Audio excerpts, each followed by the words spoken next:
नमस्कार दोस्तों, स्वागत है आपका अपने चैनल हिंदू पर टीवी पर। दोस्तों, वैशाख मास के कृष्ण पक्षी काक्षी का नाम वरुथनी काक्षी है। यह सौभाग्य प्रदान करने वाली है। इसका उपवास करने से प्राणी के समस्त पाप नष्ट हो जाते हैं।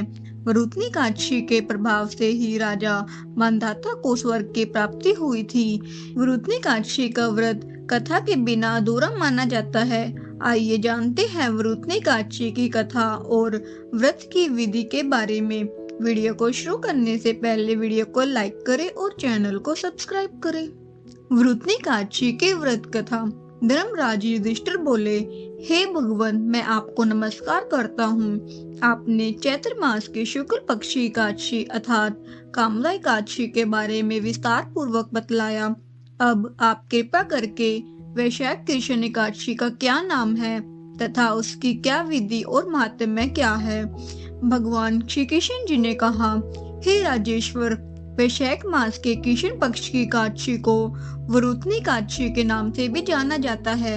यह सौभाग्य देने वाली, सब पापों को नष्ट करने वाली तथा अंत में मोक्ष देने वाली है। इसकी महात्म्य कथा आपसे कहता हूँ। प्राचीन काल में नर्मदा नदी के तट पर मांधाता नामक राजा राज्य करते थे। वह अत्यंत दानशील तथा तपस्वी थे। एक दिन जब वह जंगल में तपस्या कर रहे थे, तभी न जाने कहीं से एक जंगली भालू आया और राजा का पैर चबाने लगा। राजा पूर्ववत अपनी तपस्या में लीन रहे। कुछ देर बाद पैर चबाते चबाते भालू राजा को घसीटकर पास के जंगल में ले गया। राजा बहुत घबराया, मगर तापस धर्म अनुकूल उसने क्रोध और हिंसा न करके भगवान विष्णु से प्रार्थना की। करुण भाव से भगवान विष्णु को पुकारा। उसकी पुकार सुनकर भगवान श्री हरि विष्णु प्रकट हुए और उन्होंने चक्र से भालू को मार डाला। राजा का पैर भालू पहले ही खा चुका था। इससे राजा बहुत ही शोकाकुल हुए। उन्हें दुखी देखकर भगवान विष्णु बोले, हे वत्स, शोक मत करो।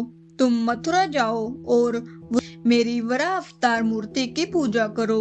उसके प्रभाव से सुदृढ़ अंगों वाले हो जाओगे। इस भालू ने तुम्हें जो काटा है, यह तुम्हारे पूर्व जन्म का अपराध था। भगवान की आज्ञा मानकर राजा मांधाता ने मथुरा जाकर श्रद्धा पूर्वक वरुथनी एकादशी का व्रत किया। इसके प्रभाव से राजा शीघ्र ही पुनः सुंदर और संपूर्ण अंगों वाला हो गया। इसी एकादशी के प्रभाव से राजा मांधाता स्वर्ग गए थे।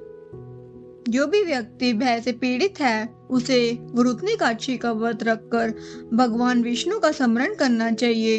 इस व्रत को करने से समस्त पापों का नाश होकर मोक्ष मिलता है।